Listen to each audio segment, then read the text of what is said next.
Hello বন্ধুরা, Lakshmi's kitchen চ্যানেলে সবাইকে স্বাগত জানিয়ে আজকের ভিডিওটি স্টার্ট করছি। আজকে আমি তোমাদের সাথে শেয়ার করব আলু দিয়ে আমোদে মাছের দারুণ একটি রেসিপি। তো চলো দেখে নেওয়া যাক। সবার প্রথমে মাছগুলোকে ভালোভাবে ধুয়ে নিয়েছি, ধুয়ে বেছে নুন হলুদ লাগিয়ে রেখেছি। এবার আমি কড়াইতে পরিমাণ মতো তেল দেব এবং মাছগুলোকে ভালোভাবে ভেজে নেব। আমোদি মাছ ডালের সঙ্গে ভাজা খেতেও কিন্তু খুবই সুন্দর লাগে, কিন্তু আজকে আমি তোমাদের সাথে শেয়ার করছি আলু দিয়ে ঝালের রেসিপি। আমোদি মাছ আলু দিয়ে ঝাল রান্না করলে না খুবই টেস্টি লাগে খেতে, এবং ওই ঝাল দিয়েই ভাত খাওয়া হয়ে যায়। প্রথমে মাছগুলোকে আমি একটা একটা করে দিয়ে ভালোভাবে এইভাবে ছিটিয়ে দিলাম যাতে ভালোভাবে হয়ে যায়। অনেক ক্ষেত্রে আমোদি মাছের মাথাটাও কেটে বাদ দিতে পারেন, যেহেতু এটা খাওয়া যায় না, এর মধ্যে কাঁকড় থাকে, এবং দেখতে ভালো লাগার জন্য মাথাটা রাখলেন ঠিক আছে, কিন্তু মাথাটা খাওয়া যায় না। তো এই কারণে অবশ্যই যদি আপনি চান মাথাটা কেটে ফেলে দিতে পারেন। আচ্ছা, এইভাবে আমি এই সাইডটা ভেজে নিয়েছি, উল্টে দেবো। এই সাইডটাও আমি সুন্দরভাবে ভেজে নেব। আমোদি মাছগুলোকে একটু বেশি ভালো করে ভাজতে হয়, এক্ষেত্রে একে খেতে ভালো লাগে। দুই ধারে আমার ভাজা কমপ্লিট হয়ে গেছে, এবার এটাকে আমি তুলে নেব।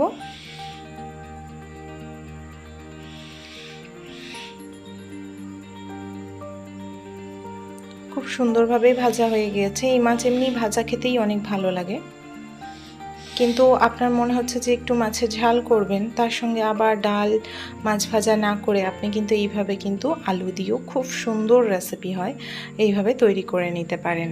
কড়াইতে আর একটু পরিমাণে তেল দেব, এবং তেলটা গরম হয়ে গেলে এখানে আমি হাফ চামচ 5 ফোড়ন দেব, এবং 5 ফোড়নটা গরম তেল থাকার কারণ সঙ্গে সঙ্গে চটপট করে উঠে ফেটে যাবে। এবার আমি এতে পেঁয়াজ দেব।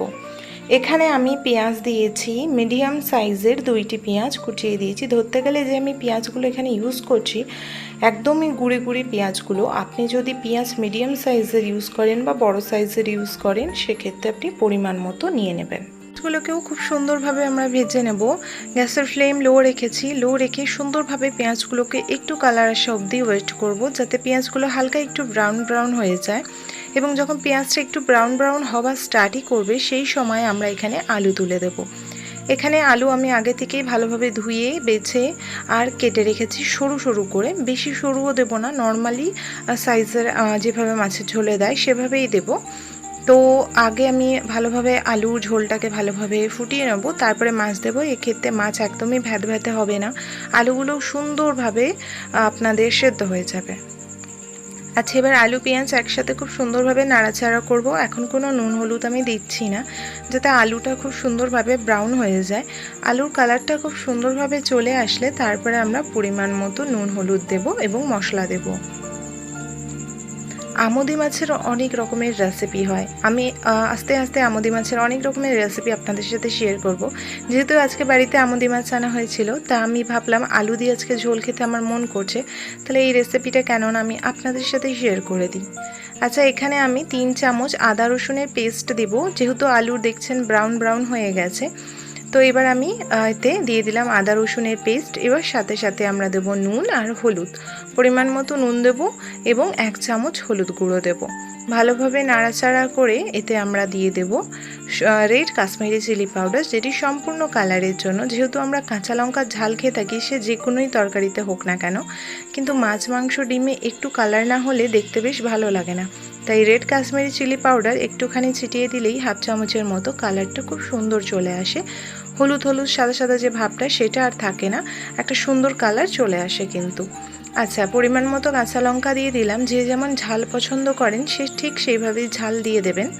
এবং তারপরে ভালোভাবে একটু জল দিলাম, যাতে মশলাটা পুড়ে না যায়। মশলা কষাতে হয়, পুড়াতে নয়। পুড়ালেই কি হয়, একদম কালোভাবে মশলা পুড়িয়ে ভাজলে সেই মশলার কোনো টেস্ট হয় না। মশলা যখন দেখছেন ধরে আসছে কড়াইতে কষাতে কষাতে, তখন কিন্তু 2-3 চামচ মতো জল দিয়ে দেবেন, আবার কষাবেন। এইভাবে কিন্তু কষালে মশলা খুব সুন্দরভাবে কষে যায়। এবার এতে আমি দেব 1 চামচ জিরে গুঁড়ো এবং 1 চামচ ধনে গুঁড়ো। ধনে জিরে ভালোভাবে দিয়ে আমি আর একটু পরিমাণে জল দিয়ে মশলাটাকে ভালোভাবে কষিয়ে নেব। যদি চান তাহলে এতে হাফ টমেটো যে আছে সেটাও কেটে দিতে পারেন। তো আমি এখানে টমেটো দিচ্ছি না, এক্ষেত্রে কিন্তু খেতে সুন্দরই হবে, খারাপ হবে না।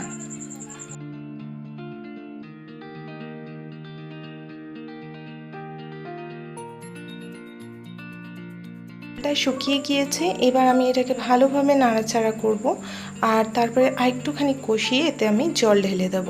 আচ্ছা, জল ঢেলে সাথে সাথে আমি মাছ দেব না, এই কারণে যতক্ষণ আমার আলু সেদ্ধ হবে মাছ একদম ভ্যাদভ্যাদে হয়ে যাবে এবং এক্ষেত্রে তোলার সময় ভেঙে যেতেও পারে, মাছের টেস্টটাও আসবে না।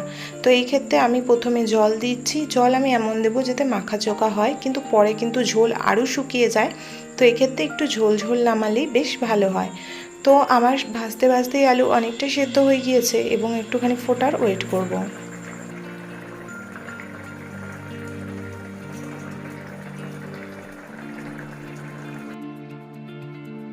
ঝোল একদমই ফুটে গেছে। এবার আমি মাছগুলোকে দিয়ে হালকা করে খুন্তি দিয়ে প্রেস করে দেবো, যাতে মাছের যে স্মেলটা যেন ঝোলে আসে এবং ঝোলের যত ঝাল নুন তেল মশলাটাও মাছে যেন ঢুকে যায়। এইভাবে চারিদিকে মাছগুলোকে এইভাবে চেপে চেপে দিয়ে ঢাকা দিয়ে আর একটুখানি ফুটিয়ে নেব 1 মিনিট মতো, তারপরে নামিয়ে ফেলবো।